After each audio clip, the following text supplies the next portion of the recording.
쪽에 올라왔는데 정말 아무도 없어요. 잠실 롯데타워도 보이고요.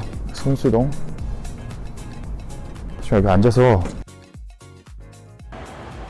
Papa il le prend? Ah non, c'est pour Sola.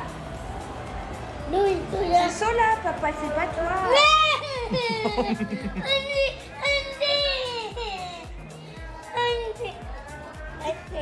Merci. 제가 요 근래 새로운 채널 하나를 보게 됐는데 헌혈에 관한 얘기를 다룬 채널이에요. 아버지가 미국 분이시고 어머니가 한국 분이신 것 같더라고요. 그래서 이제 헌혈 아로서의 삶에 대한 그런 내용들을 많이 주로 다루고 한국과 다른 국적을 가진 헌혈아들에 대해서 뭐 인터뷰하고 아무래도 저희 딸아이가 앞으로 이제 한국에서 생활하면서 겪게 될 수밖에 없는 일인 거잖아요. 그래서 저도 제 자신을 봤을 때 두 분 다 한국인 부모 밑에서 한국이란 나라에서 자랐기 때문에 헌혈, 그러니까 두 개의 문화를 한꺼번에 가지고 있는 그런 삶을 살아본 적이 없어요. 그러다 보니까 혹여나 나중에 이제 본인이 좀 힘들어할 수 있는 부분에 다른 헌혈아들은 어떻게 생각하고 어떻게 대처했나 뭐 그런 것들이 좀 궁금하더라고요. 그래서 이런 영상을 찾아보게 됐고 뭐 이것저것 많은 생각이 들었어요. 나나와 저희 솔라와 같이 한국에 들어온 게 과연 잘한 결정이었는지 그런 거부터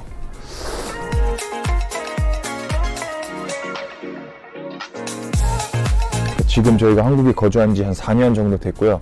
경제적인 부분을 많이 어떻게 고려하지 않을 수 없었기 때문에 저희가 이제 파리에 살았으니까 파리 집값이 워낙 비싸고 프랑스에 있는 다른 소도시 뭐 리옹이나 보도 뭐 그런 소도시라 하기도 좀 그렇지만 어쨌든 파리보다는 좀 더 저렴한 도시로 저희가 이사를 가거나 거기서 이제 일을 구해서 이제 직장 생활을 하려고 했죠. 또 다른 조건은 한국으로 오는 거였어요. 그때 마치 운이 좋게도 한국에 들어올 기회가 생겼던 거죠. 저희 와이프도 일단 한국말을 못하고 물론 한국이란 나라에 대해서는 알았지만 어떤 언어적인 부분이 많이 필요한데 아직 그런 수준은 안 되다 보니까 들어올 때 조금 고민이 많았었어요. 지금 같은 경우는 뭐 크게 문제는 없었어요. 생각했던 거 이상으로 나나가 너무 잘해줬고 뭐 조금씩 나아질 거라고 생각해서 큰 문제는 아니었어요. 그 당시에 더 다른 부분을 고민했던 거는 본인의 정체성에 관한 부분.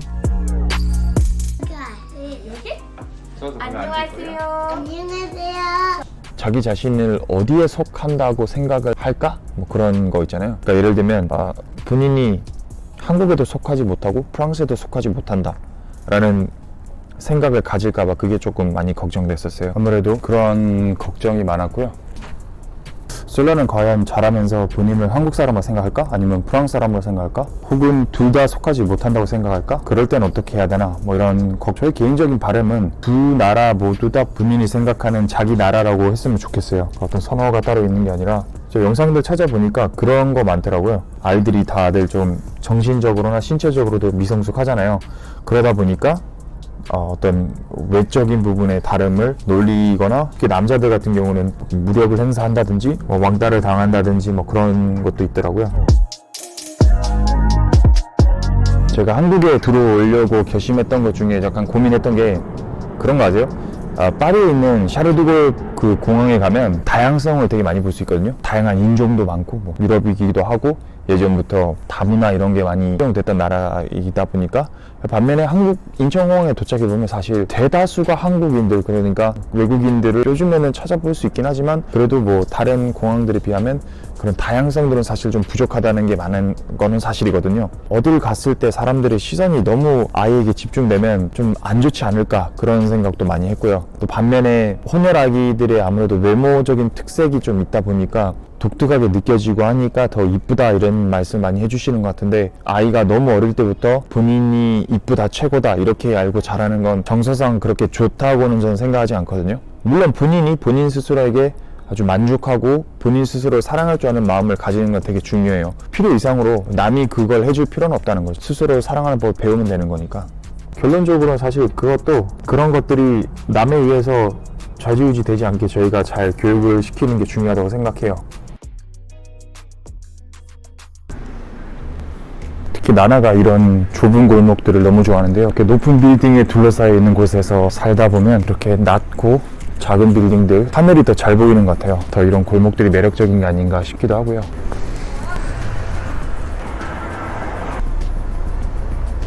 나중에 여기는 나나랑 한번 와봐야겠어요. 뭔가 성수동은 정제되지 않은 그런 느낌이 되게 강한 것 같아요. 좁은 이런 골목을 들어올 때마다 정말 새로운 장면들이 이렇게 펼쳐지니까 거울도 볼 수 있게끔.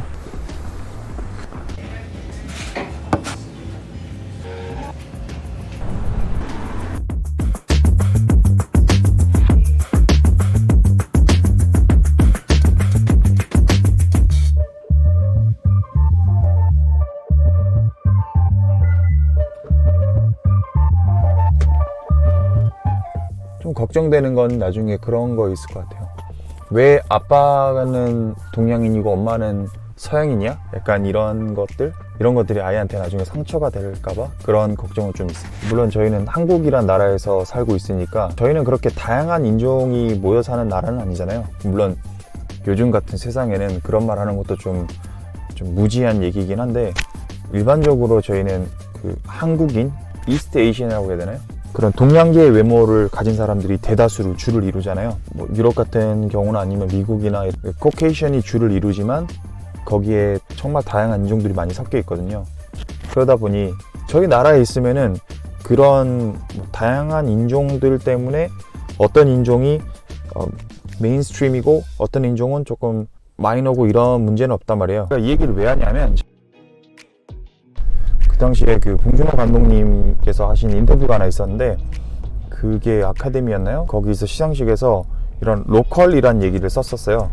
그게 이제 좀 되게 화제가 됐었는데, 그러니까 미국인들 입장에서는 이게 엄청 큰 영화제고 이걸 세계를 대표할 만한 그런 영화제라고 했지만, 사실상 봉준호 감독님, 그러니까 저희의 입장, 미국인을 제외하고 다른 사람 입장에서 봤을 때는 그게 결코 세계적인 게 아니고 로컬이라는 의도치 않은 공격으로 공격이 아닌 공격을 한 적이 있는데요. 그래서 좀 화제가 많이 됐었는데, 그거에 관련돼서 그 산드라 오라고 한국계 캐나다인 배우분이세요. 그 그레이 아나토미 거기도 나와서 그분이 그 시상식에서 그날 계셨고, 앞에서 봉준호 감독님이 그 수상 설명하는 걸 직접 들으시고는 본인이 뭔가 되게 많은 걸 느꼈다라고 얘기하더라고요. 왜냐하면 자기 인종이 그 나라를 대표하는 어떤 메이저 그룹이 아닌 거죠. 어릴 때부터, 자랄 때부터 어떤 틀 속에서 항상 무언가를 봐야만 했다, 이런 얘기를 하더라고요. 예를 들면 저희가 한국에서는 편견 없이 세상을 바라볼 수 있는 그런 기회가 되지 않을까라는 생각을 많이 했거든요. 왜냐하면 뭐 아시다시피 유럽에서도 동양계가 차지하는 비율은 오히려 훨씬 낮죠. 훨씬 낮고, 그런 부분들이 아이가 커감에 있어서 약간은 소극적이게 있을 수도 있겠다라는 그런 생각을 조금 했어요. 사실은 아예 그런 점이 없었다고 하면 그건 거짓말이고요. 점점 자라면서 커가면서 그런 선입견을 가지고 세상을 바라보는 것을 사실 저는 좀 바라지 않았거든요. 제가 말하려고 하는 포인트는, 너무 어린 나이부터 본인이 보는 시각을 내가 주가 아닌 작은 범위 안에서 속해 있는 나로서의 어떤 시선을 갖게 만들고 싶지 않다, 뭐 이런 거라고 해야 될 것 같아요.